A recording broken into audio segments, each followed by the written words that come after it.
Good morning, ladies and gentlemen. My name is Tamer Fahmy, RICO Chair. It is my privilege to welcome you to the 2021 RICO AGM. Today, we're broadcasting entirely from our homes to yours. It is the first time we've done it this way, where all participants are broadcasting from individual feeds. Here's hoping that both technology and bandwidth do not let us down. I want to begin by acknowledging precisely why it is that we are sequestered in our homes. Faced with an unprecedented health crisis, we're all observing the stay-at-home order, and the consequences of the disease are all too real. With people we know and love, people in this industry, their families, and communities affected by the lockdown and the pandemic. Our thoughts and prayers are with everyone struggling with COVID. I will now introduce two primary speakers, Michael Beard, RICO CEO, and Joseph Richer, RICO Registrant. We also have Dr. Atul Kapoor, who will act as parliamentarian for this meeting, advising on meeting procedures as required. We have Elizabeth Benson, RICO's administrator, board services, who will serve as recording secretary for the meeting. And we have Brian Buchan, interim director of external relations, who will be acting as moderator. I am particularly delighted to announce the Honorable Lisa Thompson, Minister of Government and Consumer Services, as our special guest. This past year has been a real challenge trying to manage an unprecedented health crisis, but the Ontario government has risen to the task. Thank you, Minister Thompson, to you and your staff for joining us today and generously providing remarks in a few minutes. I would now like to recognize my fellow members of RICO's Board of Directors for the year 2020. They are Ruby Alvis, Michael Appleton, Steve Boxma, Glenda Brindle, Janet Cloud, Frank Detillo, Tim Lee, John McCharles, Philip Richardson, David Schooley, and Katie Steinfeld. Board directors are critically important to RICO and their time and expertise in providing strategic direction for RICO to deliver its mandate. I am extremely fortunate to have been blessed with top quality directors who brought their expertise and skill sets to the table. I thank the RICO Board of Directors for their service and dedication. I'm also pleased to welcome staff members of RICO. The Board of Directors is extremely grateful for the hard work they do to ensure RICO meets its mandate and accomplishes its goals. Folks, it's been a challenging year to govern, and yet, as you can see in the annual report, your Board of Directors, RICO management, and the entire staff managed to accomplish so much remotely in the last year. And on your behalf, I extend my gratitude to everyone involved. We're also pleased to have representatives from the province's real estate industry associations and boards watching the live stream today. Thank you for taking the time out of your day and the important work that you do for the industry to participate in our AGM. Finally, I would like to welcome everyone else who is watching our online live stream. We're pleased that registrants and members of the public from across Ontario are able to tune in to today's meeting. This is the annual meeting of members of the Real Estate Club of Ontario. Notice meeting has been duly given to members of the corporation in accordance with bylaws and governing. I ask that the secretary attach a copy of the notice to the minutes of this meeting. With over, I believe we have over 50 attendees at this time, I declare of the members in attendance, and I declare the meeting is duly constituted. I call this meeting to order. Let's begin sharing the agenda. Today we have welcome and call to order. Minister's remarks, the Honorable Thompson, Minister of Government and Services. Of minutes of annual general meeting. Presentation of annual report, including presentation of the financial statements. remarks, CEO's remarks, registrar's report, appointment of auditors, election of industry directors and board transition, approval of application for continuance under the Corporations Act, Ontario, question and answer session, and adjournment. Before we adopt the minutes of the previous meeting and get further into the agenda, I am pleased to announce the Honorable Lisa Thompson, Minister of Government and Consumer Services, to deliver our welcome keynote address. Minister Thompson. Well, thank you very much, and good morning, everyone. And I appreciate your kind words. And I'm delighted to join all of you today for your annual general meeting. And of course, it goes without saying that I hope that you and your families are keeping safe amid the continued public health conditions that we have, as we all need to work together to continue to fight this pandemic, to turn the corner and look forward with hope and certainty. And I have to say, that's one thing that RICO certainly has brought to the table and to all of us across the province of Ontario this past year was certainty with regards to leadership and certainty with regards to strong consumer protections and oversight in our real estate sector. I want to acknowledge where we have been and where we need to go. So, of course, I'm sure you all would agree that even amidst the pandemic, this has been a particularly boom year for real estate across this province.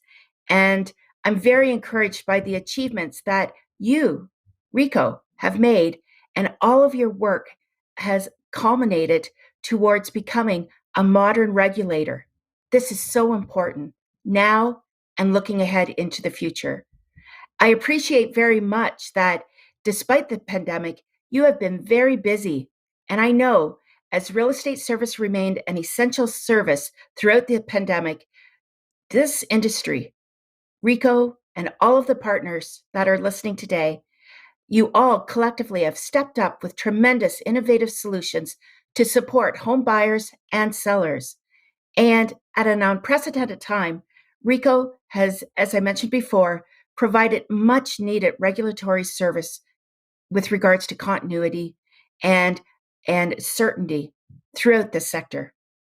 You know, it's reflecting back, it's hard to believe that it was just over 1 year ago that the Trust and Real Estate Services Act received royal assent. And on October 1st last year, our government implemented the first phase of regulations related to TRESA. Those changes definitely were a game changer. And I am so proud of the work that we did collectively to get there. So, in terms of changing the game, we have allowed real estate salespersons and brokers to incorporate and be paid through a personal real estate corporation. And I understand there's been really good uptake in that regard. And further to that, updates throughout this past year broaden the terms real estate agent registrants can use in their advertisements. And again, this was something that had been asked for a long time. And I'm really pleased to see the progress that we have made on behalf of all of the individuals involved in this sector. And now we are working on the second phase of regulatory development for TRESA. This phase will focus on measures to support the trustworthiness and high ethical standards RICO stands for in the real estate sector. Modernizing the Code of Ethics for real estate registrants is among our top priorities. So too is enhancing registrants' information and disclosure obligations to help buyers and sellers better understand their rights and options, which ultimately will further strengthen their trust in you and your registrants. This phase of regulatory development will also aim to update RICO's regulatory powers, tools, and discipline processes to hold real estate registrants accountable. This will improve regulatory efficiencies and enhance professionalism within the industry. 2020 also saw the passing of Bill 159, the Rebuilding Consumer Confidence Act, which made improvements to administrative authorities like RICO to help better protect consumers. This includes requiring administrative authorities to be incorporated right here in Ontario. Now, I appreciate that RICO is fully incorporated federally, but I applaud you because I understand that today you'll be voting on a bylaw change to enable RICO to incorporate provincially. I congratulate you for that, and I thank you as well. By doing this, this action will allow RICO to continue under the laws of Ontario and ensure that you continue to be designated as an administrative authority. RICO's hard work and adaptability during COVID-19 has been so impressive. And to all of you today, I sincerely thank you. You've been a steady hand at the helm, and I do know that it hasn't been without challenges, but I appreciate everything you've done. You know, our government recognizes RICO's role in protecting consumers and providing guidance to the profession in such a time when it's needed most. You've kept the doors open. You've contributed in terms of keeping our economy rolling through this pandemic, and you've adapted. And all the while, you've kept home buyers, home sellers, your teams, and your families safe. And for that, I applaud you. The pandemic has continued to test us again in 2021, but you continue to step up in such an impressive way. RICO's leadership and guidance is a testament to the experience and dedication of your board and staff, and I can't stress that enough. I have absolute confidence in all of you. We're very fortunate in the people who sit around the board table, and also we're very fortunate to have the expertise and the commitment of the staff from an operational perspective, supporting the board's vision every step of the way. You know, real estate is one of our province's most powerful economic drivers. So it's key that both RICO and the Ministry of Government and Consumer Services stay the course. We've done very well, but we need to stay focused. We need to stay committed because that corner is just around the corner when it comes to recovery.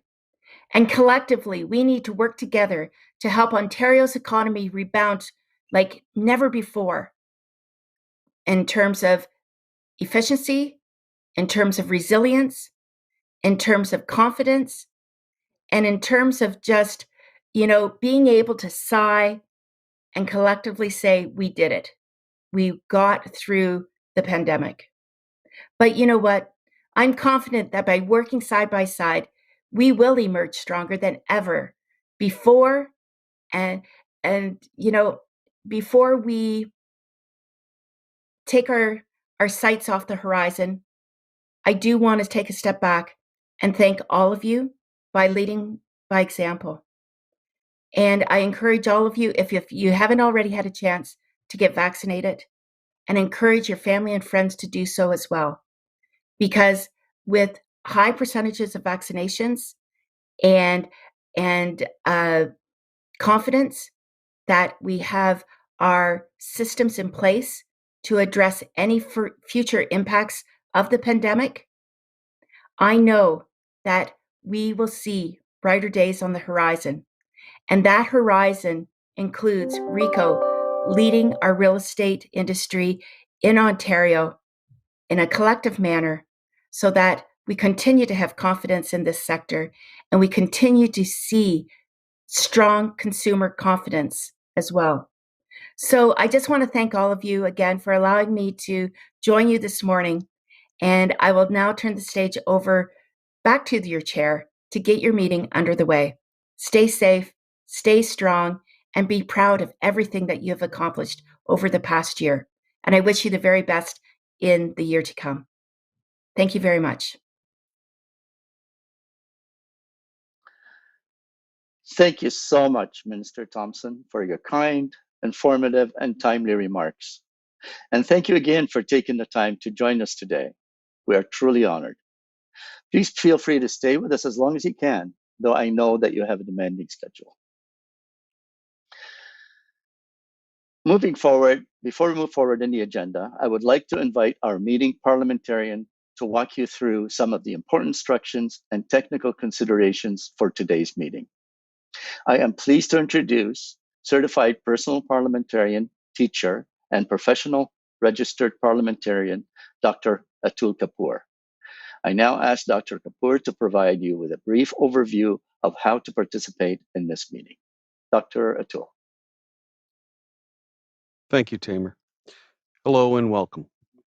As everyone's aware, to accommodate the need for physical distancing, we have shifted to hosting this AGM virtually. In doing so, there are some important items and instructions that you need to be aware of. To highlight the ways that you can participate, I would like to give you a quick function tour of what you are seeing on your screen. You will see, of course, the main presentation, and below it, a window of participation box. Please note its purpose and how you can use it to participate in this meeting. The participation box will be used to support today's motions. At the points in this meeting when motions are presented, members will be invited to discuss them by typing in their participation box. Comments that are entered in the participation box will be read aloud by the moderator for the benefit of all participants.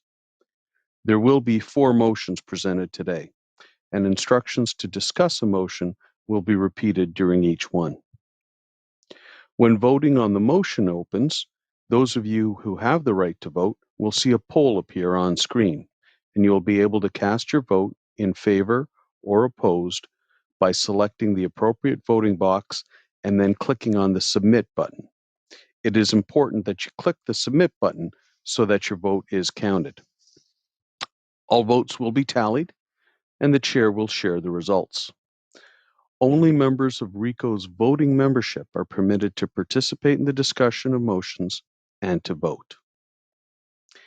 In addition to facilitating the discussion and motions, the participation box can be used to submit questions to our presenters to be addressed during the question and answer portion of this meeting. When submitting questions, please type your name, your brokerage, and your city or town. The participation box is intended to provide an opportunity for meaningful and productive discussion relating to today's agenda. So defamatory or demeaning comments or discussion of complaints or investigations are not welcome.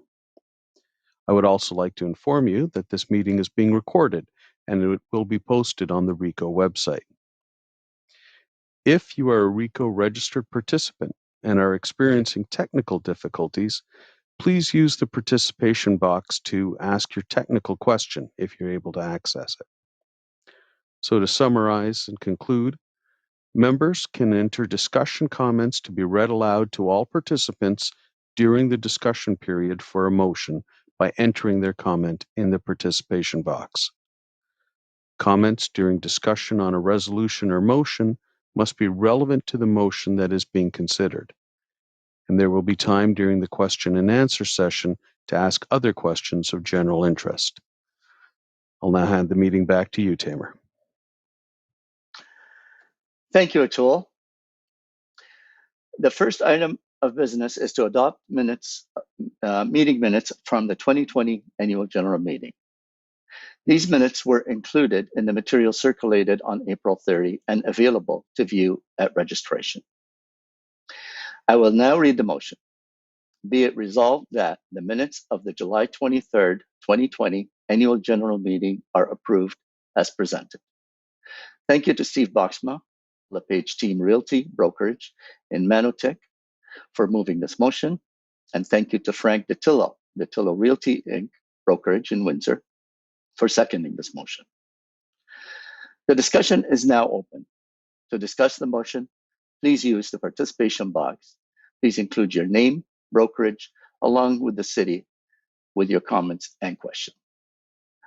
We will wait for 1 minute and Brian will read the discussion through the chat box.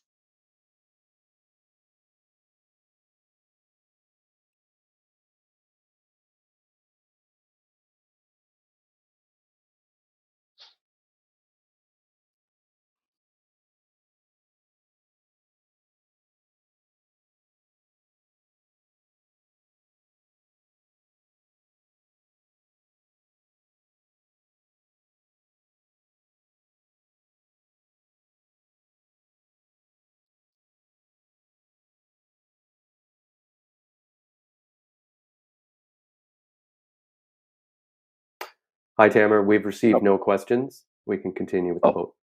Okay. Thank you very much, Brian. And now that the discussion period is over, I will ask you to cast your vote. And we will pause for 1 minute for you to vote on the motion. Please vote now. Remember to select how you're voting on the motion, hit submit, and your vote will be counted. And we'll pause for 1 minute to collect your votes.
Thank you, ladies and gentlemen.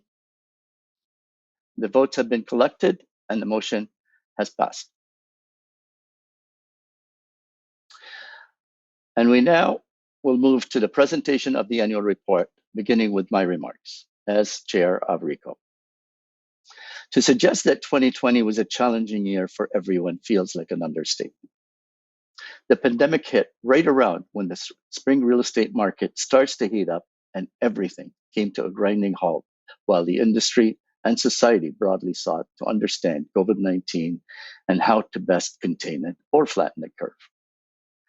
The 90,000 plus registrants in Ontario and the real estate industry, so vital to our economy, was in limbo, forced to contend with an unknown virus, a series of necessary restrictions and protocols, and a new norm. Then something truly remarkable happened: adaptation, resilience, modernization, and innovation.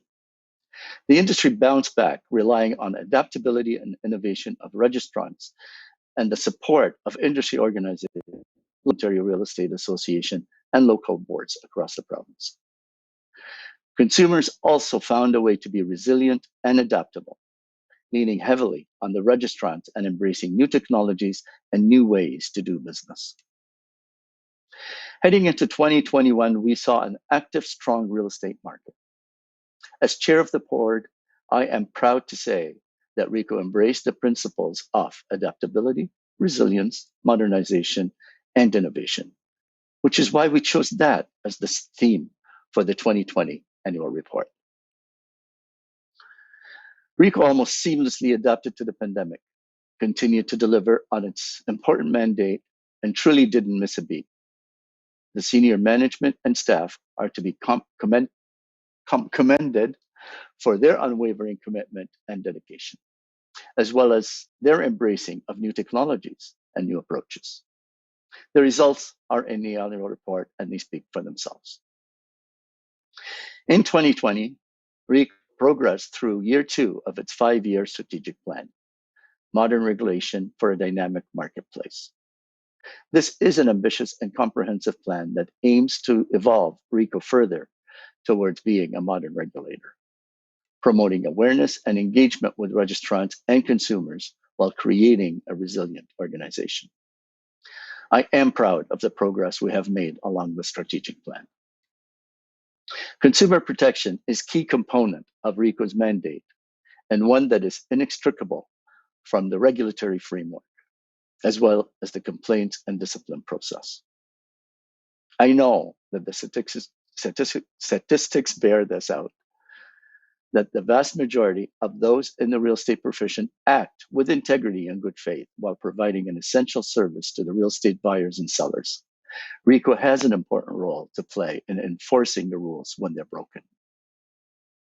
At the board level, we also wanted more insights and learnings into consumers' landscape. So in 2020, we reconstituted the Industry Advisory Group into the Consumer and Industry Advisory Group, adding a consumer representatives to broaden the perspective and advice we are receiving. It is my privilege and pleasure to have served as your chair for RICO. And I thank the RICO Board of Directors for their support, expertise, and governance this year. I also want to thank the incredible group of senior leaders at RICO. We have truly been adaptable, modern, and innovative this year, delivering RICO's important mandate under extraordinary circumstances. But most of all, I want to thank the dedicated and talented staff at RICO, without whom the accomplishments in this annual report could not have occurred. I hope that you took the time to read the strong results from RICO in the 2020.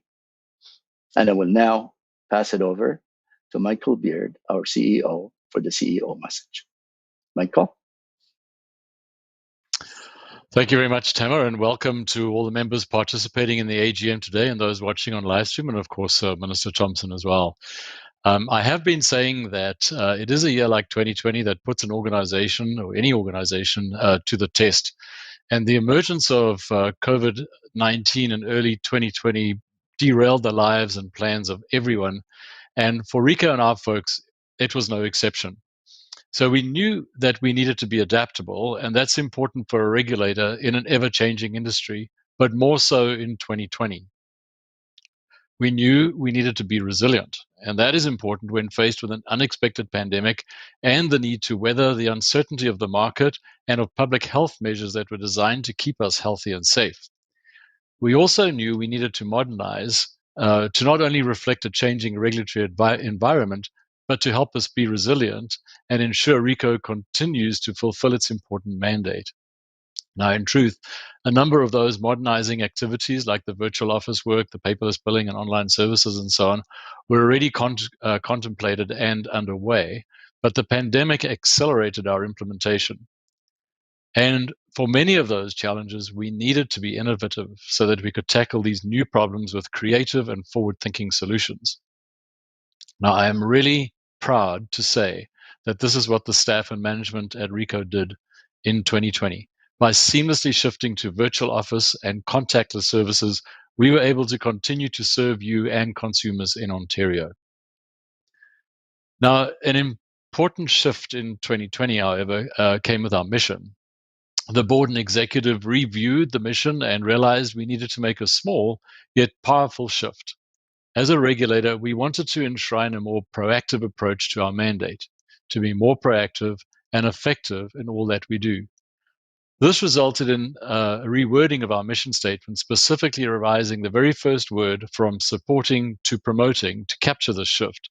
So now our mission statement reads as promoting a fair, safe, and informed real estate market for consumers in Ontario through effective and innovative regulation of the services offered by those who trade in real estate. And I think this approach befits a modern regulator.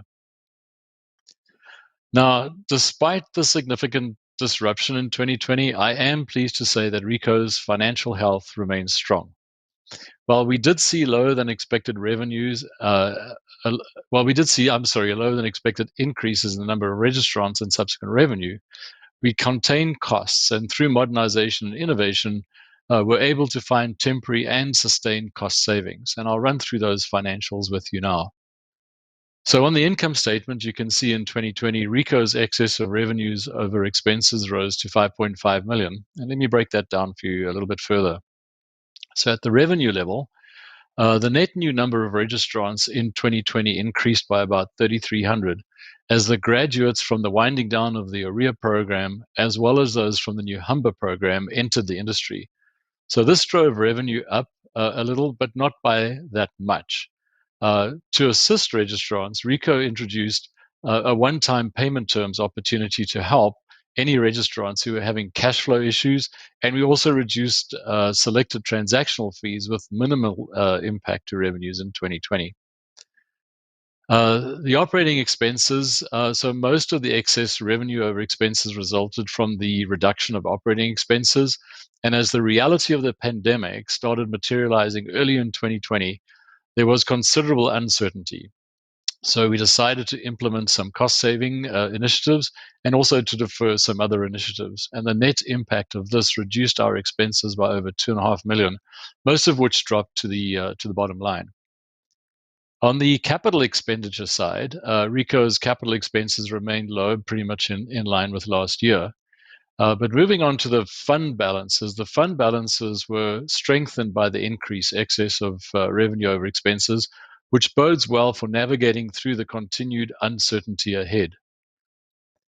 Now, looking forward a little bit, we've made our best estimates to what lies ahead in 2021. And at the time of budgeting, we saw revenues decreasing slightly as the new education system fully kicks in, with no more revenue impact coming from Oria College.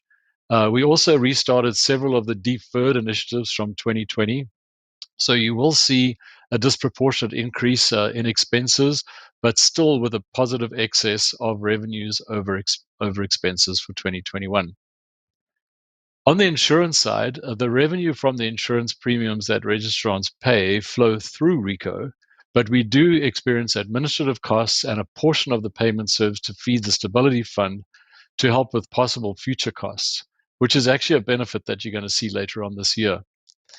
We also expect to keep the administration costs down after the significant decrease in 2020, which will also hold for 2021. So on the service side of things, Ricoh is committed to high levels of service to the public and registrants, setting performance benchmarks each year and reporting on them quarterly. And you can review these results through 2020 on our website, and the final scores at the end of 2020 are in the annual report. Now, most of these scores relate to the time it takes to process registrations and complaints, which is obviously a very big part of what we do. But something that we know is also important to you, which is why they're important to measure. So while during the year there were a few times that we dipped into the red, I am pleased to say that by the end of the year we were green in all areas, thanks to the dedication and commitment of the Ricoh staff. Now, issues of systemic racism and discrimination catapulted into greater public discourse in 2020, and we knew Ricoh needed to respond. We thought about and discussed what our own position is on this issue and released a diversity and inclusion statement publicly to make our position crystal clear.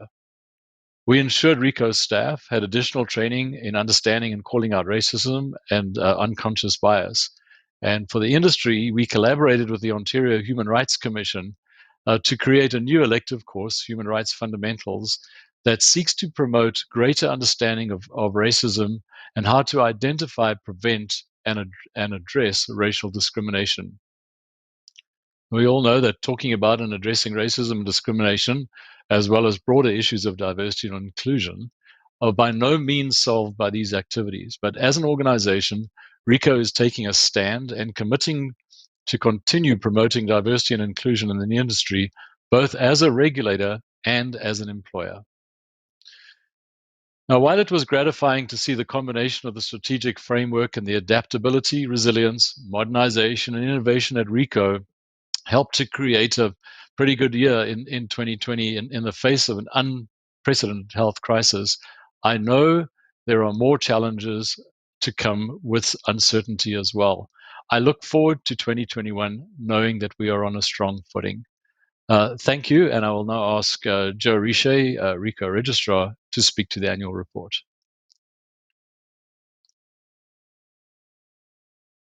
Thank you, Michael. 2020 was defined by how we adapted during the pandemic, allowing us to rethink our approach to delivering on our mandate. Prior to the pandemic, the delivery of our regulatory activities mostly centered around our physical office. That's where the Ricoh team processed applications, insurance payments, complaints, and where the discipline committee held its hearings. During the pandemic, all of that had to change.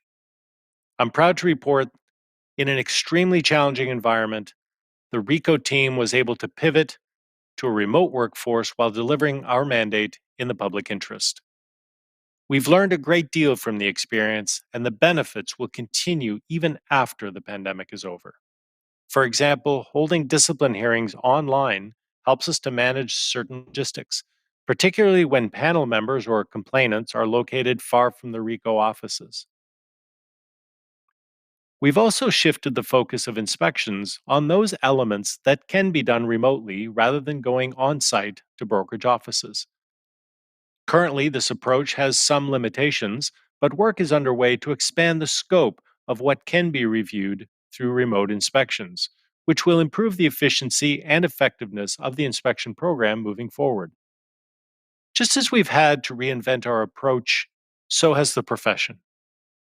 It has successfully shifted its approach to listing, marketing, and showing properties, and to otherwise transact business safely. To the profession, I say, well done. The leadership you have demonstrated in managing the real estate transactions and in your communities during the pandemic has been exemplary. And I certainly appreciated the minister noting that as well. The additional challenges flowing from the pandemic, driven by the sharp rise in the imbalance between supply and demand of residential properties in particular, have been significant for the profession, buyers, and sellers. The breadth and impact on the profession and clients are reaching wider than ever, touching communities virtually across the province. Multiple offer situations are being experienced in markets that have not had to manage them on a regular basis, typically in the past. It's important for the profession to continue to manage multiple offers and multiple representation lawfully and with integrity. RICO supports the profession, providing guidance to both registrants and consumers, including leading practices about trading during this very unusual time. By building information hubs for consumers and the profession, writing about COVID-19 issues in the Ask Joe column in the Toronto Star, and sending out regular e-blasts to the profession, we continue to keep registrants up to date so they may in turn support Ontario consumers. Providing registrants with high quality education is an investment in consumer protection and the integrity of the real estate marketplace. We continue to elevate our education programs in 2020 with notable progress in both registration education and for new registrants and mandatory continuing education for existing registrants. Here are a few key milestones. 2020 marked the first full year of operation of the real estate salesperson program at Humber College, and the first program graduates obtained their registration during the year. Humber also launched the post-registration courses that new registrants must complete during their first 2-year registration cycle. Until the beginning of the pandemic, examinations and simulation sessions were delivered exclusively in person.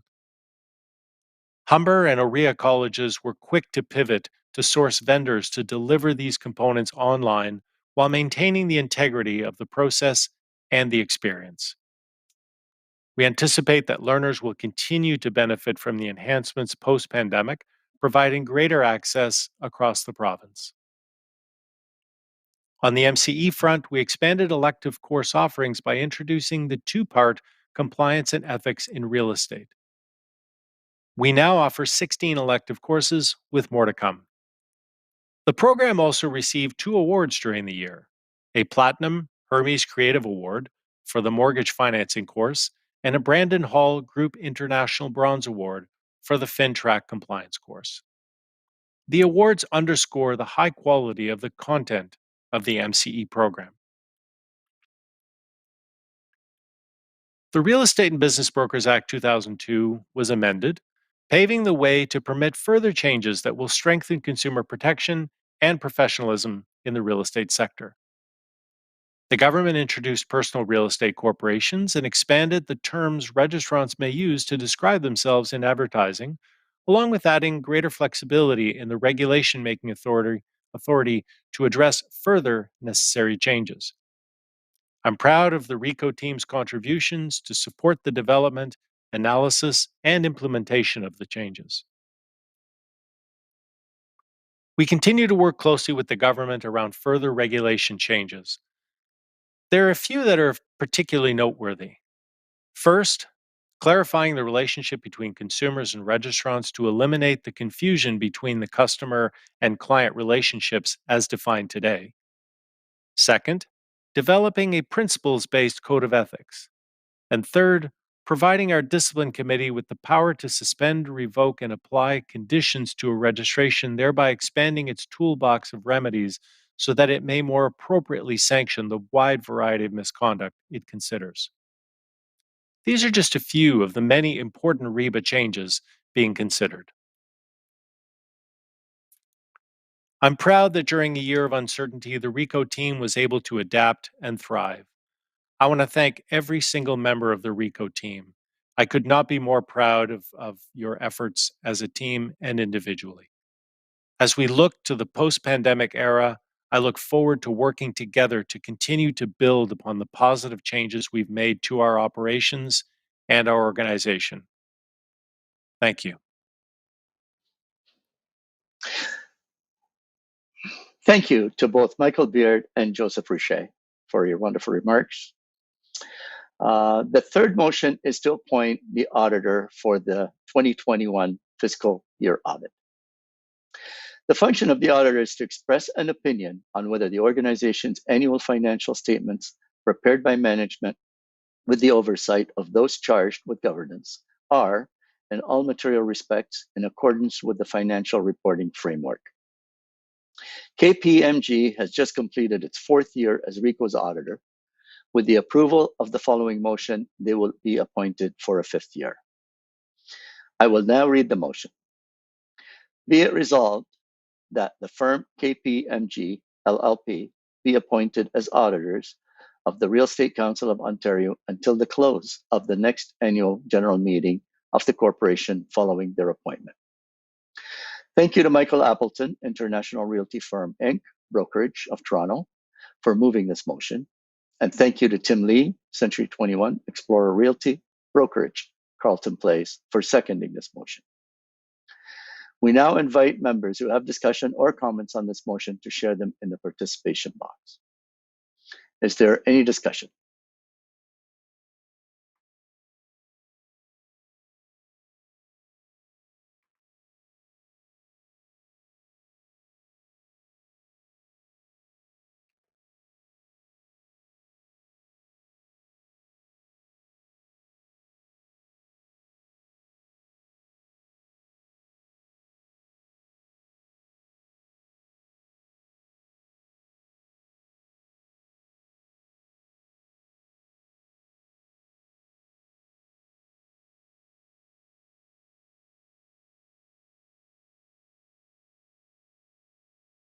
Brian, are you on mute still?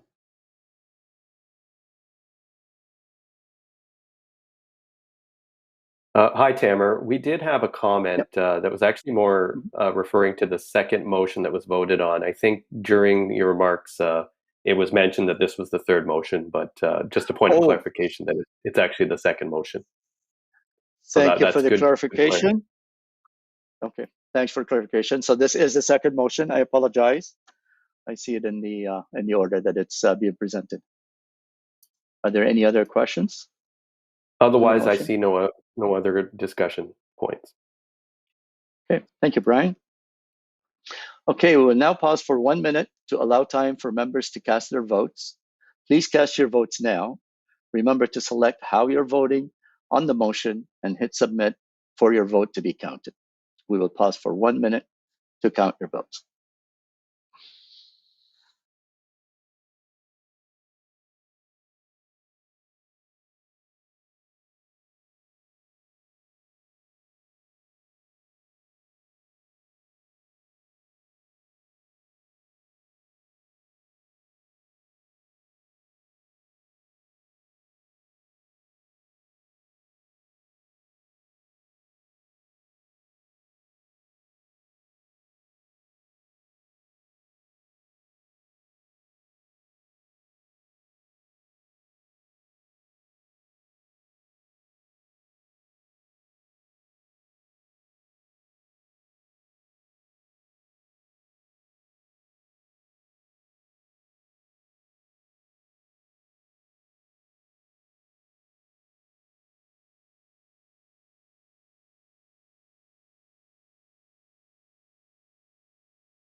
Thank you, ladies and gentlemen. The votes have been counted and the motion is carried.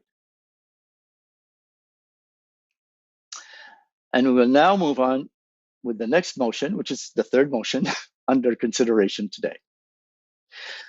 The motion is to elect successful nominees who will serve as on the RICO Board of Directors for a 3-year term. To provide background on this motion, RICO is subject to the Canada Not-for-Profit Corporations Act, and one of the requirements under the law is that an organization's directors must be voted in their AGM by the members. The online voting that RICO runs every year serves as a nomination process, and the successful candidates are officially voted in at the AGM. This year, the voting period was open from March 8th to March 22nd. The 3 individuals were democratically nominated to serve on the board of directors, representing regions 1, 2, and 3. I will now read the motion to elect those individuals. Be it resolved that the successful nominees for the position of Industry Director, Rebecca Heimelfarb from Region 1, John O'Sullivan from Region 3, each of whom received the most votes in RICO's electronic nomination process, be declared as elected to hold office as industry directors for the corporation.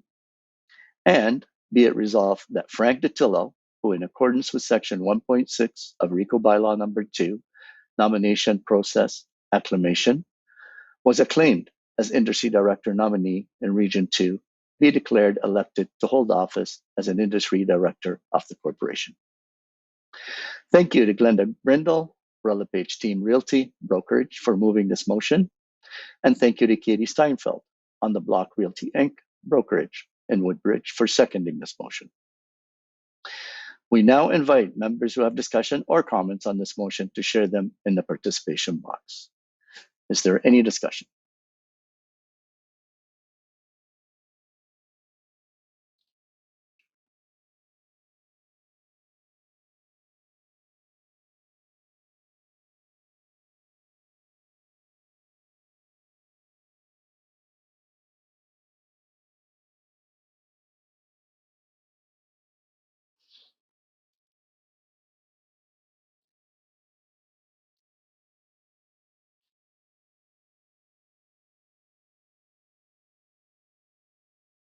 Hi, Tamara. There are no discussion points for this motion.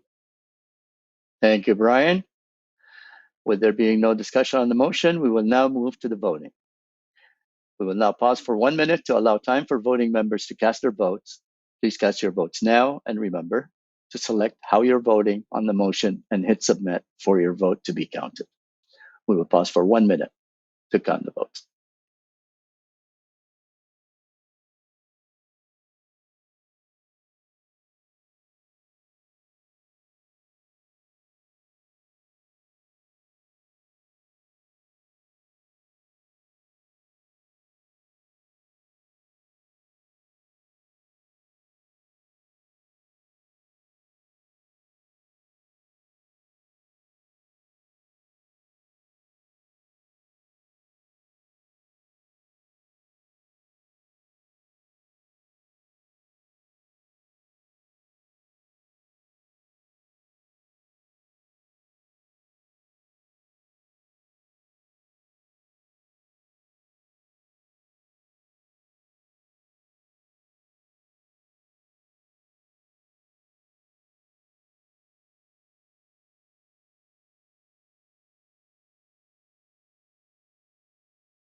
Thank you, ladies and gentlemen. The votes have been counted and the motion is carried. I would now like to take a moment to welcome our new board members and welcome back one of them as well, Rebecca Heimelfarb, John O'Sullivan, and our returning board member, Frank Dattilo. We look forward to your insights, expertise, and contribution on the board. At this time, I'd like to take a moment and thank our departing board members, Michael Appleton, who served for the last 9 years, and Glenda Brindle, who served on the board for 12 of the last 15 years, including 4 one-year terms as board chair. Both have been dedicated, passionate advocates on the board and you will greatly be missed. Thank you so much for your contribution, and on behalf of the board of directors, wish you all the best in your future endeavors. And we now move on to the final motion on the agenda. The notice of the registration, you will likely have noticed an item on the Provincial Incorporation Bill 159, also known as Rebuilding Consumer Confidence Act 2020, in addition to some changes to bylaw number 1. To help you understand the impact of Bill 159, the need for RICO to provincially incorporate, and the resulting changes to RICO bylaw number 1, we developed a video that I will now share with you. On May 6th, members will be asked to vote on a motion to pass a key resolution at the Real Estate Council of Ontario's annual general meeting. To help prepare you for this vote, here's some background. Since its inception by the Safety and Consumer Statutes Administration Act 1996 and incorporation under the Canada Not-for-Profit Corporations Act 25 years ago, RICO, like other designated administrative authorities, or DAAs, has a mandate to protect consumers in Ontario. Since then, the industry has evolved and consumer expectations have changed. To further improve consumer protection, the Government of Ontario passed Bill 159, the Rebuilding Consumer Confidence Act. Amending the previous act now requires RICO to incorporate provincially. RICO is currently federally incorporated. Under its mandate from the Government of Ontario, consumer protection in the public interest is RICO's key priority. Bill 159 strengthens this focus, bringing greater accountability and transparency to consumers by enhancing oversight by the Ministry of Government and Consumer Services. With this transition from federal to provincial incorporation, amendments to RICO's existing bylaw number 1 are required through a resolution by RICO's voting members. These changes to bylaw number 1 will not significantly affect RICO's operations and will include specifying the 12 RICO board directors as a fixed number rather than the previous 9 to 12, identifying the municipality where the RICO head office is located, which was not required under federal legislation, appointing both a president and chairperson compared to just a chairperson in the past, and appointing a secretary annually or as needed. Additionally, the minister reserves the right to appoint a chairperson from among RICO's board members pursuant to its existing authority under the Safety and Consumer Statutes Administration Act. RICO's voting members will vote on the motion made by the board to allow for amendments required by Bill 159. To ensure compliance with the Rebuilding Consumer Confidence Act, the resolution must be passed by RICO's voting members. Voting members will vote on a motion that will allow RICO to continue under the Ontario Corporations Act as required through the passage of Bill 159. The vote will be part of the RICO virtual annual general meeting on May 6th at 10 a.m. Attend the AGM and cast your vote for the motion.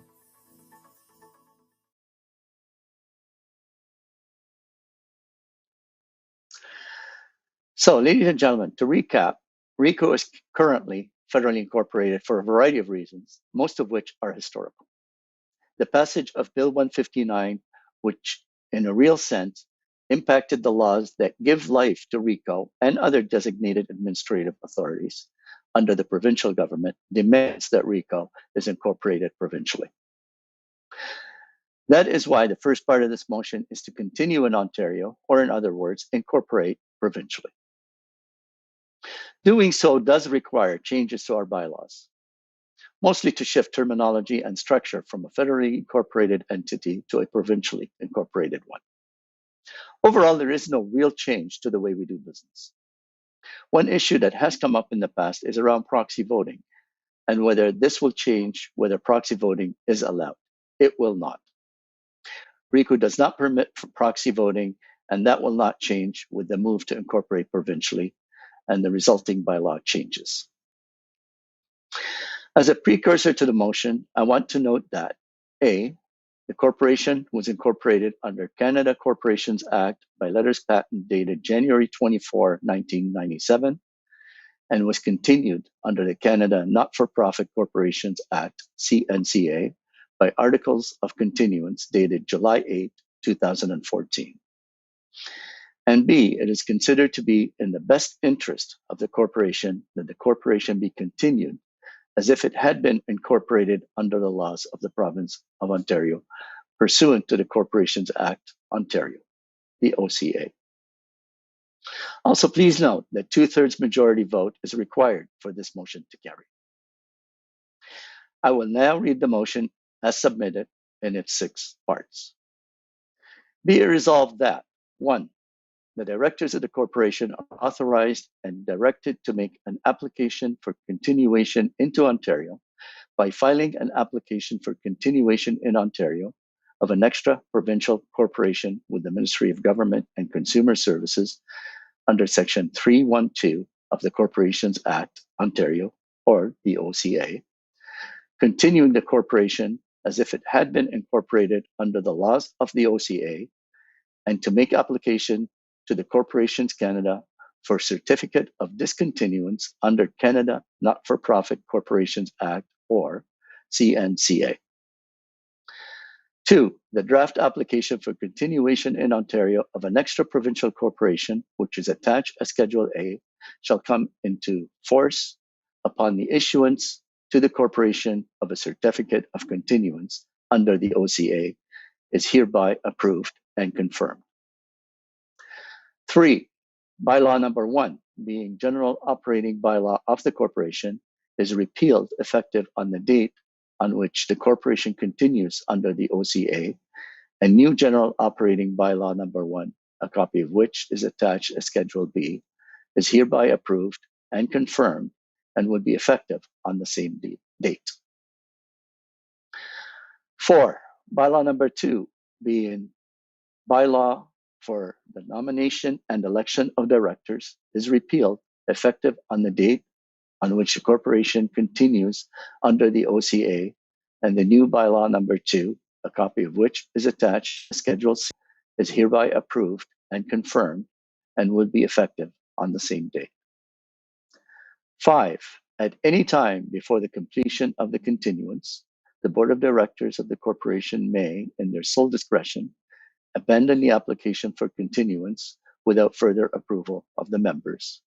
And 6, any officer or director of the corporation is hereby authorized and directed to do all things and execute all instruments and documents necessary or desirable to carry out the foregoing.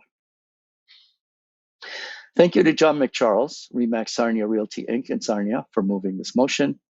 And thank you to Rui Alves, iPro Realty Limited, brokerage in Mississauga, for seconding this motion. And we now invite members who have discussion or comments on this motion to share them in the participation box. Is there any discussion?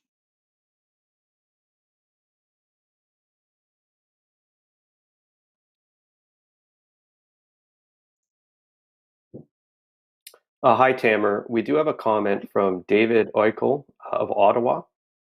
His comment is as follows. I'm a registered broker with Royal LePage Team Realty in Ottawa and president of the Ontario Real Estate Association, with 83,000 member realtors and 37 member boards.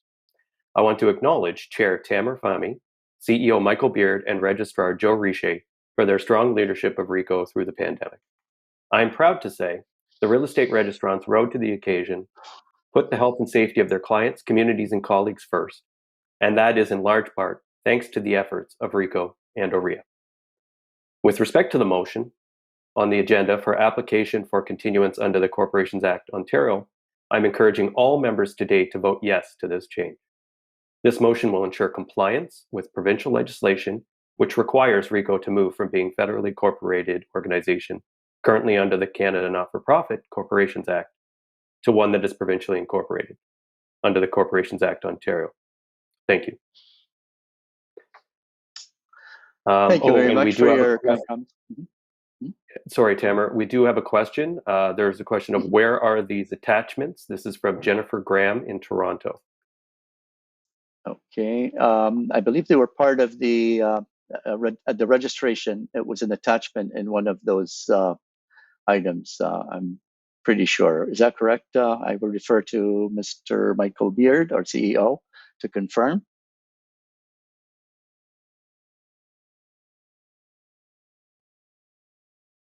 Hi, Michael. Samuel. Yes, that is correct. All the attachments were provided with the materials with the notice of the meeting. Thank you, Michael. Thank you, Michael. Are there any other Okay, questions? we'll just give another couple of minutes. Oh, here we go. Sure. A question from Nina Deeb at Kitchener. Does this bill give RICO a non-government perpetual not-for-profit status forever?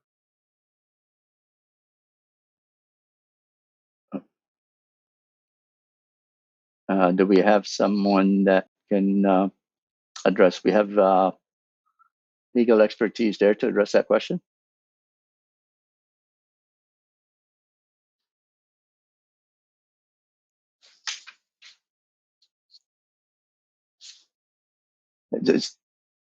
Okay, thank you.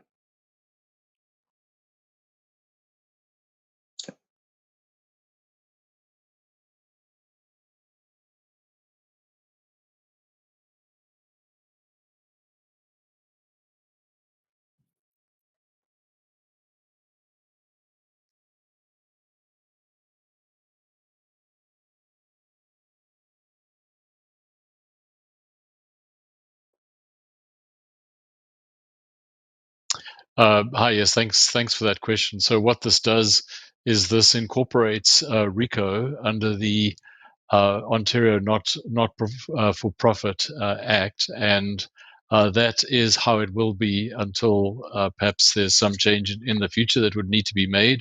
But that is certainly what the ongoing status is. Thank you. Thank you. Okay, I see that there's one Tamara, more question, Brian.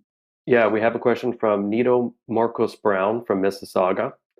Why is there a provision for the RICO directors to have an arbitrary right to withdraw the application? Thank you for your question, Nito. And again, I will refer to senior management and legal team to address that question.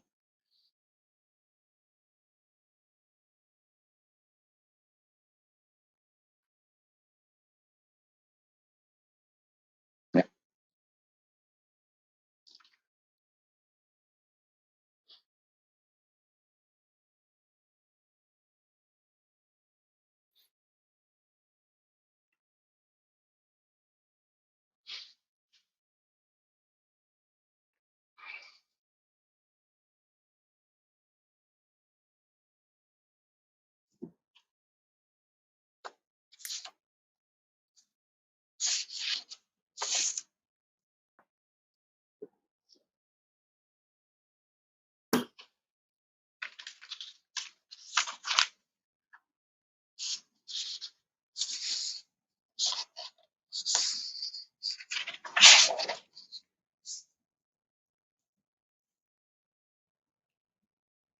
Yes, thanks for this question. So that's in there just to give the board flexibility in case anything comes up. There is in Ontario right now a shift from ONC to ONCA, a new act, and the timing of that is not exactly certain. And we needed to build in the flexibility to make sure that we could shift gear if we needed to. So that's just really a little bit of insurance that should something come up that might change. So that's just there to help us get through any of that type of issue.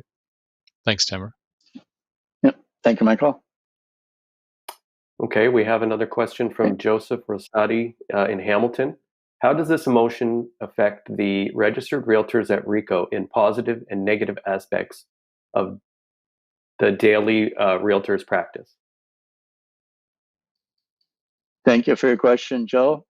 And again, on a personal note, I know that will not have any effect on the way we practice and registered and receive education, etc. Is there anything that you would like to add to that, Michael?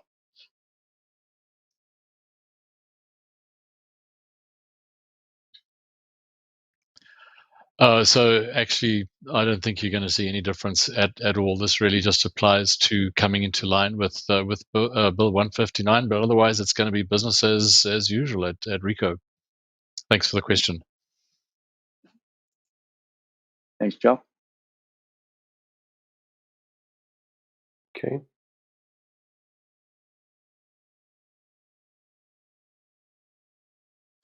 Give it another second, just in case there's Sure. another question that builds on the last one.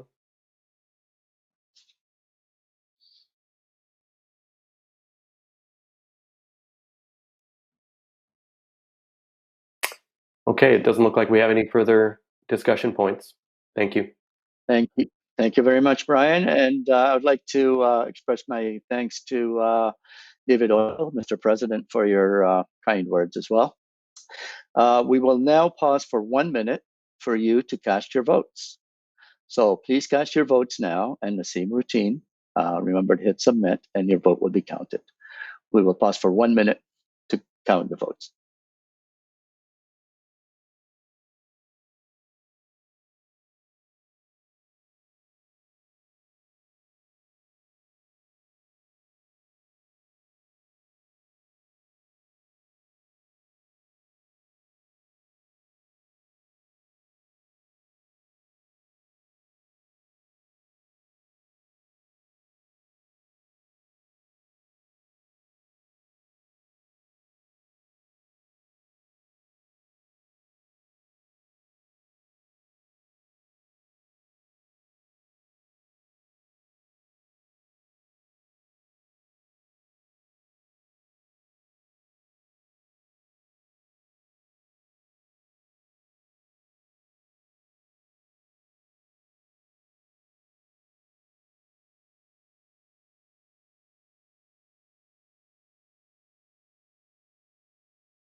Thank you, ladies and gentlemen.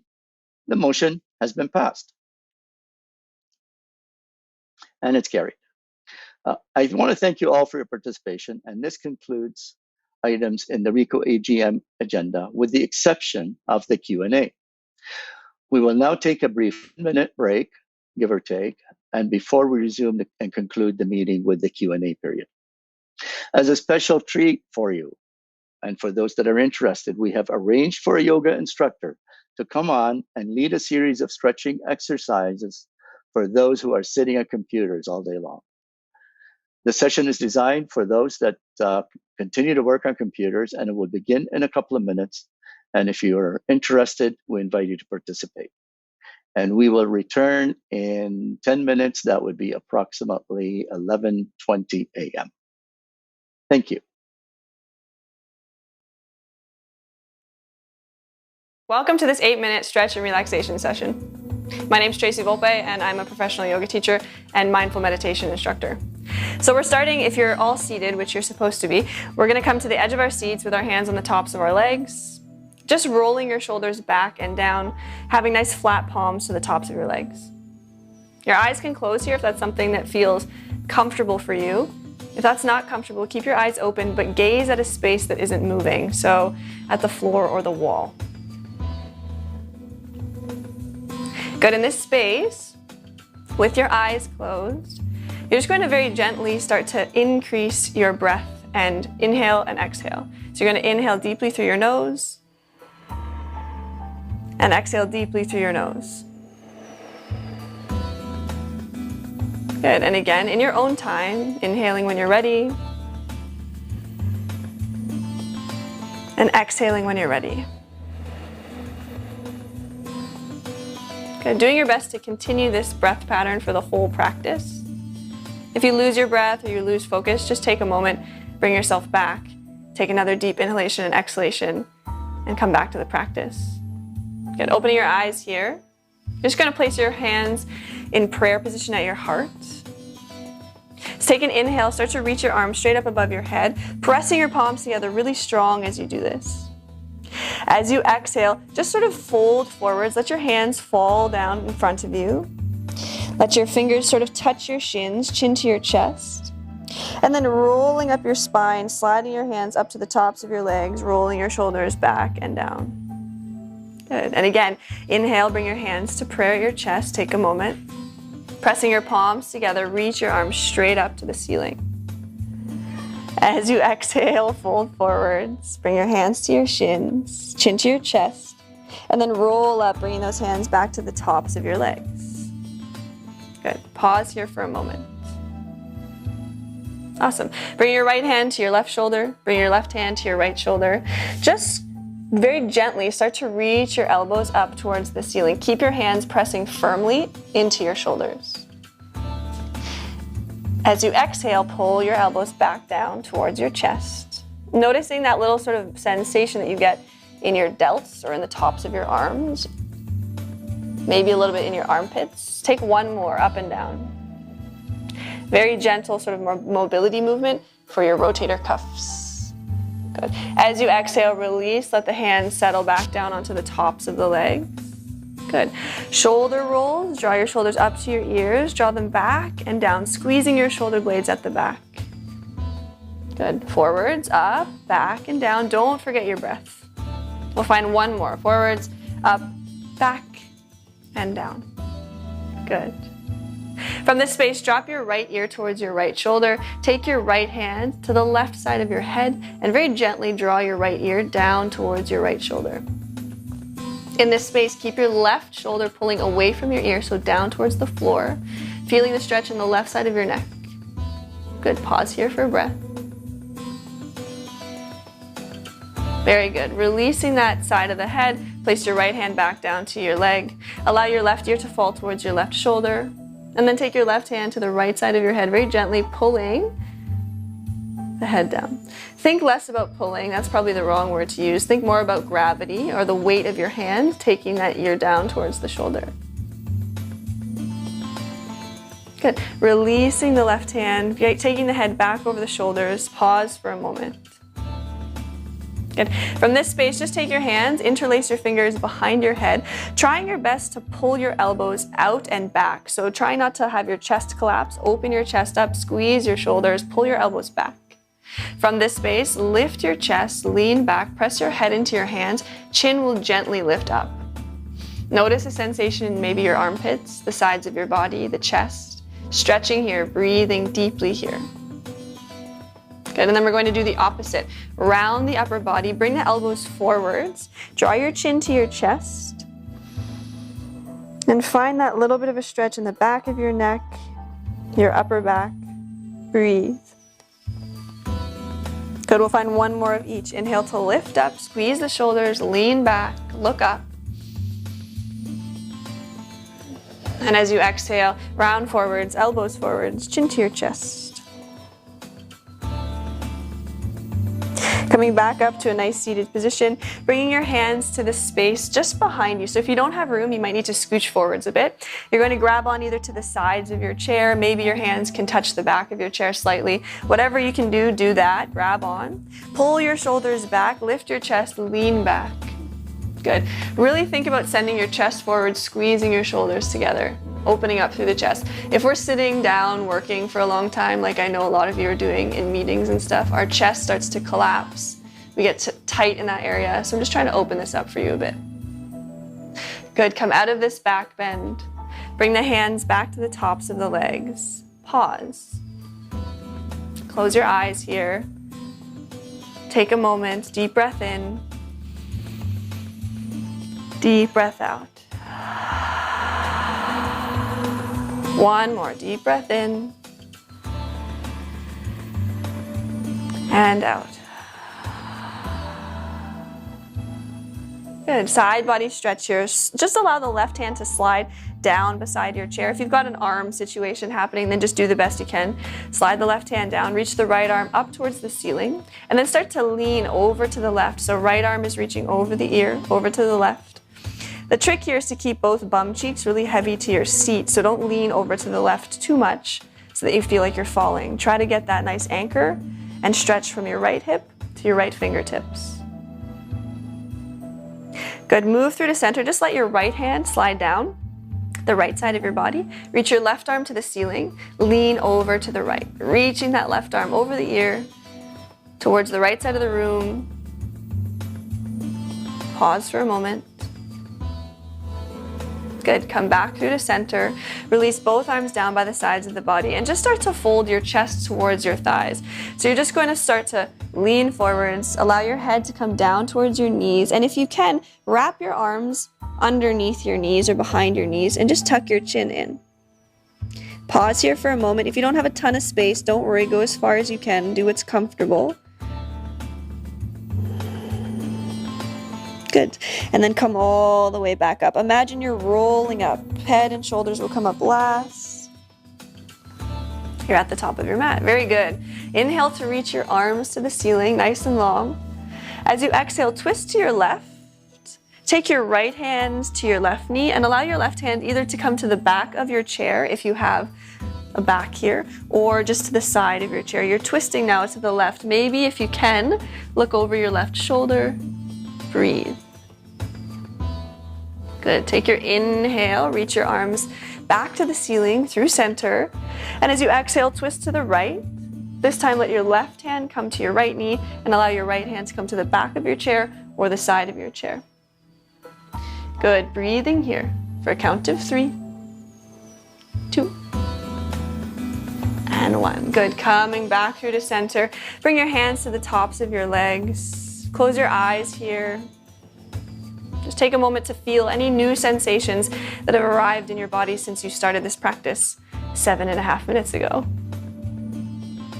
Good. Take a couple of inhalations and exhalations in your own time.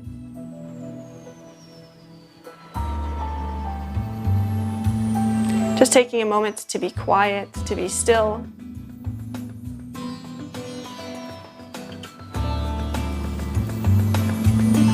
Good, and then just bring your hands to prayer at your chest. You can open your eyes or keep them closed. Just give yourself a moment to thank yourself for sort of relaxing here, taking 7-8 minutes to be calm and to move mindfully. Have a wonderful day, and thanks for doing this with me.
So we're back. So Rico's AGM will now continue with a question and answer session.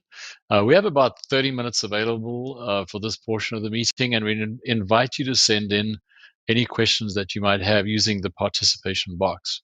So questions raised should be of a general interest and relate to Rico matters and operations. Matters that are related to specific situations or regulatory action against registrants will not be addressed at this meeting. So submit your questions through the participation box, and please include your name, brokerage, and city along with your comment or question. So if we don't have the opportunity to answer a question within the allotted time, we will reply to you following the meeting. But let's begin with the first question. Okay, so we have a question from Greg Kells in Ottawa. He says rules governing real estate are not suitable for business brokerages, and training provided by RICO is inadequate. RICO either needs to deregulate business brokerages or provide adequate training and set up a special classification for business brokers and insist on training and exams to qualifying. What is your plan? Thanks for your question, Greg. That's a good question. I'm going to hand the microphone, so to speak, over to Joe for a response on this one. Thanks, Michael, and thanks, Greg, for your question. The new salesperson program covers business brokerage in some more depth than previously, but please keep in mind that the salesperson program is really intended to provide a salesperson entry to practice level of training, and it's not intended to be a specialization. It really is expected that any new salesperson would work to develop the knowledge and skill necessary to competently trade, be it in residential, commercial, or business brokerage, or in urban or rural areas, and that they need to continue their personal development and professional development to trade in the scope of practice that they are considering for their career. Okay. We have another question from Dave Rowlandson in Belleville.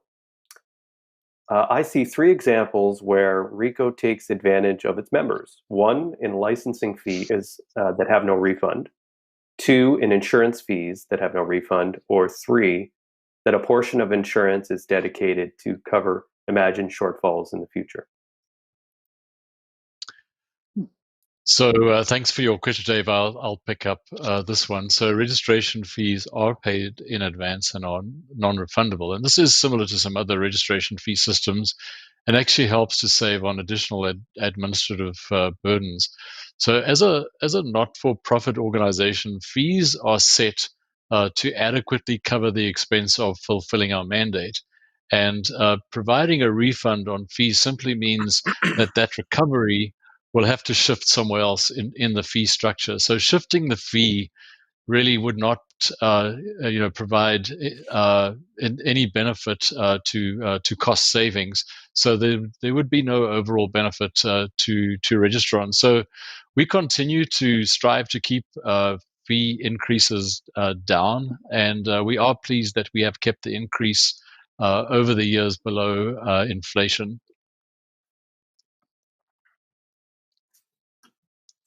Okay. There is Just second waiting part for to his question. Insurance. Okay, we have another one from Paul in Toronto. Would you, Brian, sorry, oh, hang sorry, on one another one sec, from sorry. Najib Shams. David also asked a question about insurance fees having no refund, and there was a portion of insurances as well. Perhaps you could read those out, or would you like me to read them out? I can. You can. I'll read those out. So Dave's got 2 more parts to his question. The one is a similar question about the insurance fees having no refund, and then the third part of that is that a portion of the insurance is dedicated to cover imagined shortfalls in the future. So just to chat a little bit about the insurance payments. So there's a very similar situation that exists with insurance payments as with the registration fees that I mentioned a moment ago.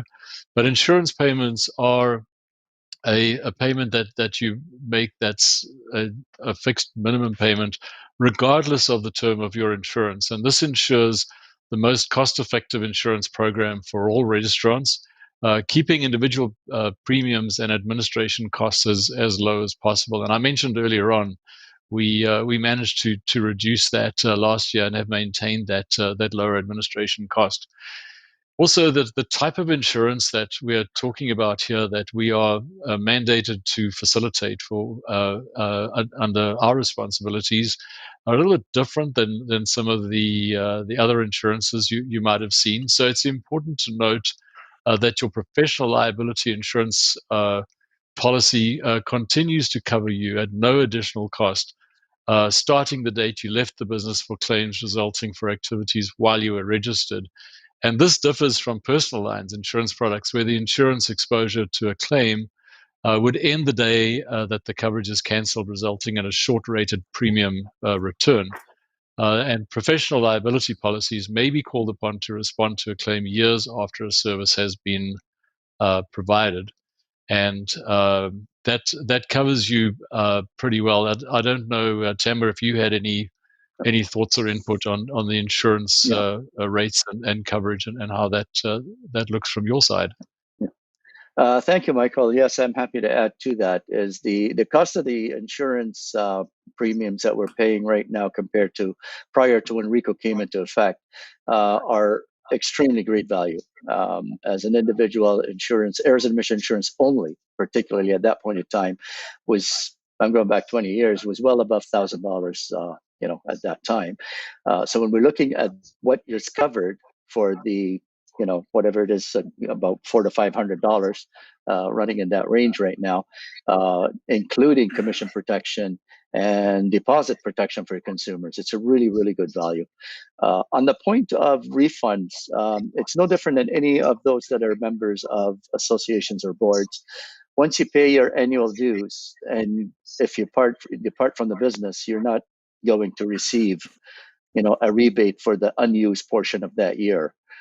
So it's really no different. And again, if we look at the cost of RICO's renewal cost, it's running $390 every 2 years.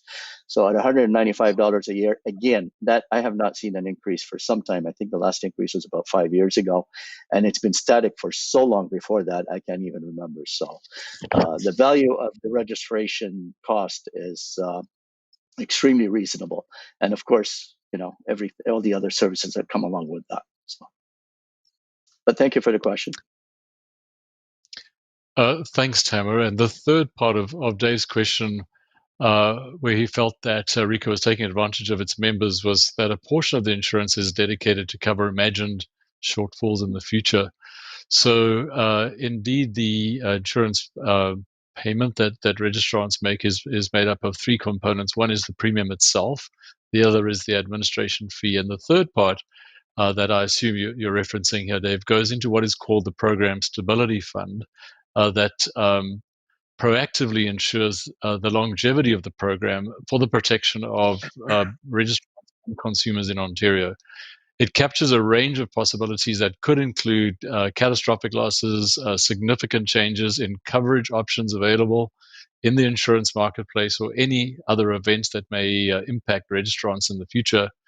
And we're in an interesting time right now when it comes to insurance. If any of you folks are seeking insurance or renewing insurance, you've probably come across the reality that things are very different today than they were last year. And the Program Stability Fund will, in fact, be providing a subsidy for the upcoming 2021 collection to offset a COVID-19 premium loading that's been applied to all accounts by the insurers in preparation for potential losses exiting out of the pandemic. So here you're starting to see the benefits of why that fund exists and why it's important at times like this to help keep costs down for registrants. Okay, thanks very much. Okay, we do have another question from Najib Shams from Markham. Would you allow another firm to audit just for transparency?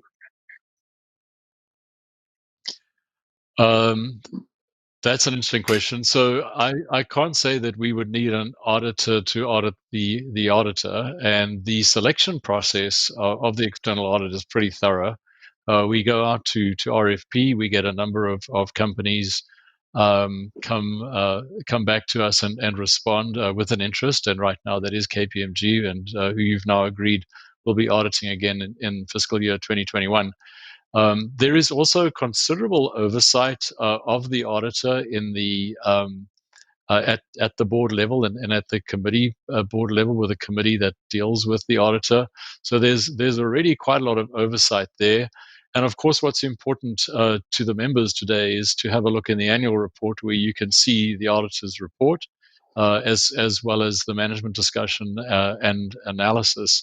So there is a lot of transparency, I believe, in that report, and it is also good practice from time to time to freshen up your external auditors, and we're in the middle of a cycle that we have right now with KPMG, and when that cycle ends, we'll be going back out to RFP to select another auditor, go through the whole process again, and that itself is actually a pretty transparent process. But I can't say I've heard having to audit the auditors, but I think there's considerable oversight at the board level here that does a good job. Okay, we have a question from Martha Susan King from Toronto. Are RICO employees all still working from home? Yes, I can pick that up. So mostly, yes, and in fact, when everything happened around about this time last year, we shifted pretty quickly and moved everybody out of the office and got into a home working environment very, very quickly. We were fortunate that we'd already implemented an initiative to allow folks to work from home. We saw some value in that even before the pandemic arrived. But the reality then for us was it was pretty easy just to turn the volume up and get everybody home. So right now the offices are closed to the public. We had to implement some technology so we could make sure that our telephones were responded to remotely at people's homes, and that all functionality was there. And we monitored it all closely by looking at how long things take. And as I'd mentioned earlier on in the report, you'll see that our key performance metrics pretty much held up there. As I mentioned before, also dipped into the red a bit, and some of you might have felt that, but we got back to green at the end of the year. But just about everybody is working at home today. If there's one or two people back at the office, it's really just to pick up process mail, etc. Okay, we have a question Thanks for from the question. Joseph Rosati. Sorry, we have a question from Joseph Rosati in Hamilton. If a realtor is on medical leave, why does he or she have to pay the full annual premium, since while not practicing real estate during the documented medical leave?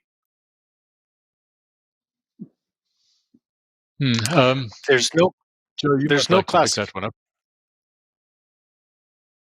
Yeah, there's no distinction whether somebody is actively trading or not, and the fact that someone is registered entitles them to trade. If they choose to trade or they're not able to trade, they do have the option of not of ceasing their registration until it's time that they want to return. But there is no special distinction under REBA for an inactive registrant.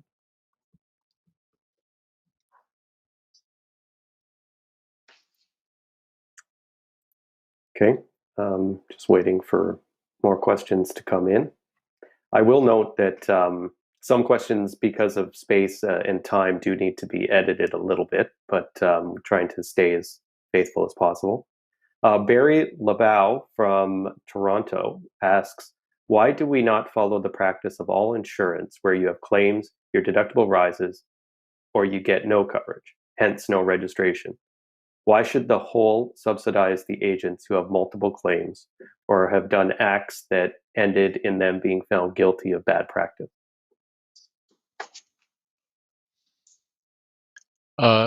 Thank you for that question, Barry. So as I'd mentioned earlier on, our insurance structure is a little different, and we are very, very much used to the fact, obviously, if it comes to insurance, that if you're somebody who's using the system a lot, that you'll feel you'll feel the pain in insurance increases, and the way that we look at it is a little bit different, and we treat everybody with the same deductible. There is a deductible, as you might be aware, and everybody would pay the same deductible, and we keep everybody on an even keel. It's a little bit different from other types of insurance that in a way, I don't know, maybe that's meant to be a little punitive or something, perhaps, I don't know, but we want to be sure that everybody's protected, and in particular that the consumers are not exposed to any harm, and that they are protected as well through the structure. So that is the way that we do it, and that's how it is structured. Joe, I think you might have something to add to that. Yeah, just to add that you're right, Michael. On that first time, that's the same deductible, but if there are repeat claims, then the deductible does increase from 2,500 to 5,000 to 7,500. So there is an incremental step. Not many people know about it because it's not a common occurrence per se, but there is that step in the claim structure.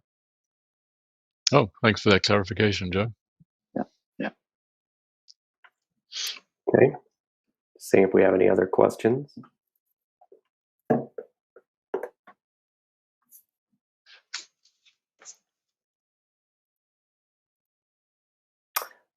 Rick Kedzior from Oakville asks, with respect to the insurance premiums that registrants pay, I understand that if RICO become, oh, wait, we've already had that one.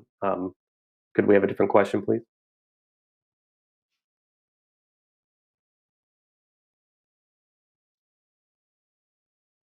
Well, this one, Brian, I think has a slightly different nuance from the one we had before. Because I think this question, perhaps if you could read Rick's Okay, I'll read Rick's it out question. then. Rick Kedzior from Oakville asks, with respect to the insurance premiums that registrants pay, I understand that if RICO becomes a self-insurer, RICO would be able to provide insurance at a huge savings to registrants. Will you revisit this issue with the intent to save registrants the cost savings? So thanks for that. Thanks for that question, Rick. So we're not actually entirely convinced that there's some huge cost saving if we run into some create some sort of self-insurance structure for ourselves. The reality of insurance obviously is that the burden of all the things that happens is shared amongst all of the insured, and there needs to be from an insurer point of view, a certain amount of recovery. Otherwise, nobody would offer any insurance, obviously. But we do not anticipate that there would be any saving. And in fact, the insurance coverage that we negotiate every year is negotiated, very well and very solidly, because it's a different type of insurance that we get for registrants. And it's you could say unique in many ways, and so we have a tremendous advantage at the moment to get a collective insurance for everybody. So there's some advantage to that. But in terms of moving into a self-insured dimension, we're not convinced that there's going to be a significant saving for the costs, because we're pretty sure there's nothing that the cost will drive when it comes to the number of claims, etc., that come through. If I may add something as well, Michael, to that point, for the benefit of everyone that isn't aware of the process of the insurance program, the Audit, Finance, and Risk Insurance Committee meets regularly and reviews all of these possibilities, and they do a terrific job under Ruth Garrett, who's been a senior member of that department for quite some time, and she does a terrific job. And the committee takes a close look at a lot of those discussions regularly. Haven't sat on that for perhaps about a number of years repeatedly. So the insurance program, being what it is great value, like I said before.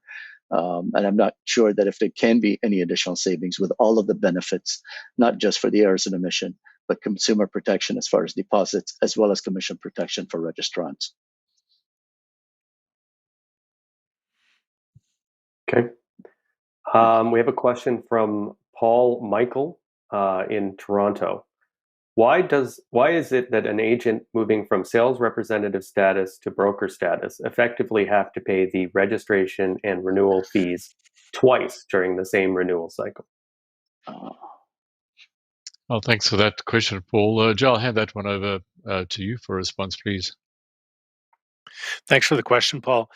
The fee, there is a $200 fee that an individual would pay when moving from a salesperson to broker. So they're not having to pay the entire amount. So that's when it's partway through the registration, and that's to cover the administration costs because we're having to review the application for that category change. However, if a salesperson wants to wait until their renewal period, then that would happen at no additional cost.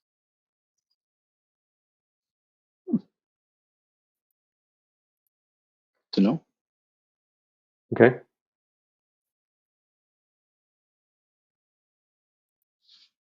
We have a question from Kevin Syed Zabihi in Burlington. If you work from home, why do you need a municipal address in Ontario on the new bill? Thanks for your question, Kevin. So while our employees are working from home, RICO still as a legal entity has to have an address somewhere. And we still have offices, and we maintain those offices. And to be incorporated as a legal entity provincially, we are required to provide a municipal address to be incorporated. So that is quite simply what the requirement is when we incorporate under the province of Ontario. But thanks for the question.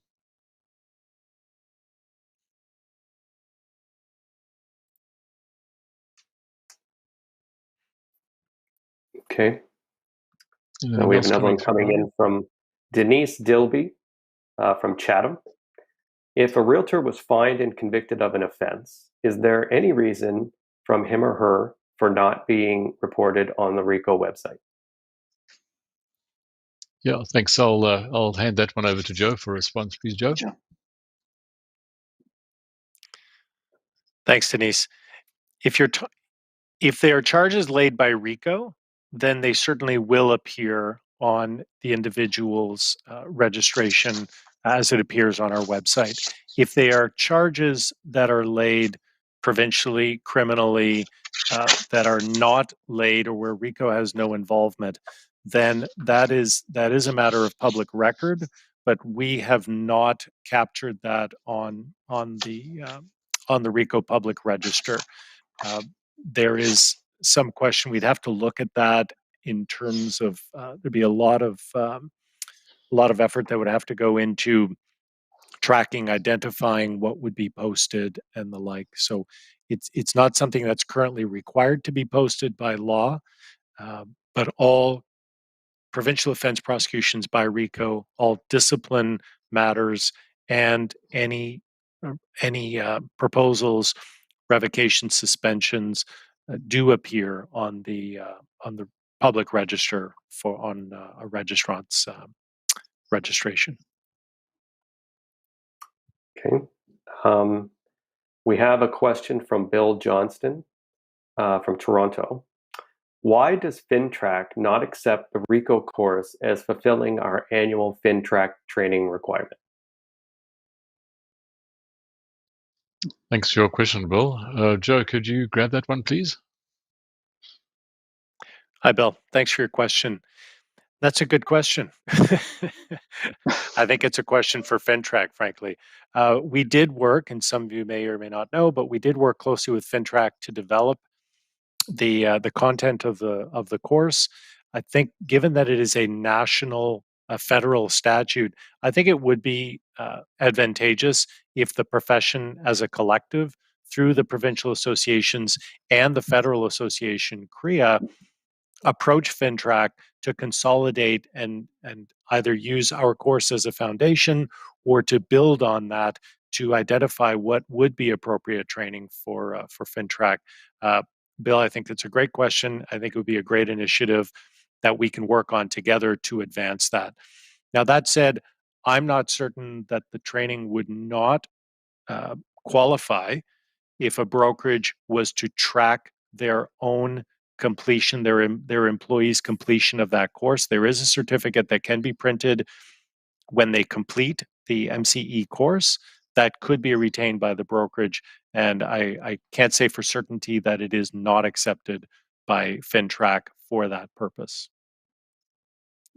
But I do support the notion of having some type of clear recognition by FinTrack of what type of training meets that minimum threshold. Okay. We have a question from Louis Puriano of Hamilton. There was an issue a year ago where some commissions were not paid because the insurer claimed there was no commission trust account. Is there a clarification that brokerages must have a commission trust account? Well, certainly brokerages should have trust accounts, and I'm not too sure we want to get too specific about this one, but Joe, perhaps you could clarify what the requirement is. Yeah, thanks, Lou. Good to hear from you. I hope you're well. The legislation itself doesn't speak to a definitive obligation to have a commission trust account. It's more permissive in nature. But if I understand correctly, the insurance program itself does have that obligation. And so, in order to be insured and to have that coverage, then the brokerages do need to have those commission trust accounts. But if you do have a specific question about that, I would suggest that you speak to the director of our insurance program, who I'm sure can fill you in about the nuances of that detail. And you can reach out to Michael or to me, and we can put you in contact with the director of the program. Okay. We have a question from Surjit Singh from Brampton. If a salesperson passed broker exam on the year of renewal, why is the MSE not waived? No, thanks for your question, Surjit. Joe, we got a response for that one, please. I'm assuming you're talking about the MCE program, and that there are some exceptions where you don't have to complete your MCE content. But if you do have a specific question, Surjit, I suggest that you send it in, and we'll have somebody look at your specific circumstances if they apply to you or one of your colleagues, and we can look into the specific reasons in your circumstances if there was an issue there. Okay, we have another question from Najib Shams from Markham. If one does not feel comfortable writing exams on Humber College's virtual site, can we ask to write the exams for the brokerage and salesperson in person instead? Joe, could you grab that one, please? Yep. The Humber College does have obligations to provide in-person examinations where it's required or necessary by law for accommodation purposes. Those are, and in terms of during the pandemic, you would have to contact them directly in order to have access to in-person examinations if you want that. During the lockdown and in order to limit the spread of COVID-19, there are limited opportunities, but you would have to ask Humber directly for that opportunity to do that, and I'm sure they would accommodate if they can. Certainly, once the pandemic has cleared and it's safe to do so, examinations will be available in person for those who choose to do it that way. Okay. We have a question from Charlene Williams of Toronto. Why is the diversity and inclusion course not mandatory? No, thanks for that question, Charlene. Joe, could you provide a response to Charlene on that one, please? Yeah, thanks for your question, Charlene. The course was developed with the Ontario Human Rights Commission, and it is not frankly, it's not mandatory currently because of technology limitations with our system. And but we do encourage people to take it. It is available. We would encourage brokerages to urge their employees to complete the course. The course has been very well recognized by those who've completed it, and it does take the broader OHRC content and then tailor it specifically to real estate and examples for real estate. So I would certainly encourage people to take it. There is a lot of good learning to happen there. If I may add a comment myself, I'm pleased to have taken that course. Mandatory, but I found it very informative, and I've taken it a step further. So, to your comment, Charlene, I would encourage you to address it with your brokerage. Make them aware of it and make it available. I happen to have posted that information through our brokerage, and it was a good uptake on it. So, an initiative is all on us, and it is an important issue. And the program was fantastic. I found it extremely informative. So, I encourage you to help build on it as well. But thank you for the question. Okay. I will note that we have actually just gone over our 30-minute Q&A period. Perhaps we could take a couple more questions. And we have one here from Tim Barber of Kingston. Will the awkward way of electing RICO directors change under provincial incorporation? So thanks for your question, Tim. So provincial incorporation does not change the way in which the RICO directors are nominated. If you're talking about through the process that happens, all that work that gets done before we do the actual election process today, that stays the same because that's actually defined in our bylaws and is not a requirement under provincial incorporation. It's defined by bylaw number 1, so that will not be changing, and folks can see exactly the same process take place next year. We will once again ask the registrar on base who's interested in joining the RICO board. In regions 1, 2, and 3, we'll go through an election, and the successful nominees will arrive at next year's AGM to be elected in the same way we saw that today. But thanks for your question, Tim. Okay, we have a question from Nina Deeb of Kitchener. The financial report did not include the RICO insurance millions. Why is it that approximately 55% of RICO's income is not discussed by Michael Beard?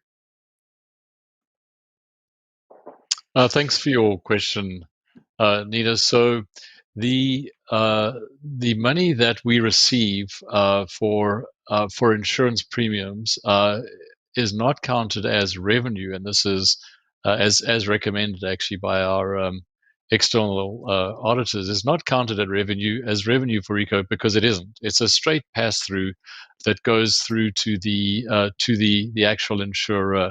So RICO is not the insurer. So we just simply collect the money and pass it on. So we are not in a position that we would count that as revenue to the organization, and hence that's appropriately reflected in our financials and our annual report. But thanks for that question. We'll take one more question then, and I believe that might be all that we have left, which is good. This question is again from Louis Piriano of Hamilton. Why are commission trust accounts not mandatory? Perhaps we did come to the end of the questions, because that is definitely one that we've discussed. So given that, this concludes the Q&A portion. Okay, so thanks very much for your questions, folks. I'd like to remind everybody that RICO staff and management are always available and happy to answer any questions that you might have. If you did not have the opportunity to put forward a question, please feel free to send your comments or questions anytime. You can email information@rico.on.ca, and your message will be directed to the best person for response. And lastly, I would like to acknowledge the support of the board in 2020 that helped RICO navigate through one of the most unconventional years in recent history, made possible by the amazing commitment of the RICO staff who pulled us through it all. My sincerest thanks to the board and the RICO team, and I will now hand things back to the chair. Thank you, Michael. Thank you, Michael, for managing the Q&A, and thank you, Joe, for your participation and addressing a number of those questions. And thank you for all participants for your thoughtful questions that you put forward. I'm pleased that we have had such an engaging session. A recording of this meeting will be posted on RICO's website within the next few days. Thank you for all your participation. We look forward to another productive year ahead. Please be sure to stay safe and be well. This concludes the agenda of our annual general meeting. I thank you all for joining us, and the meeting is now adjourned.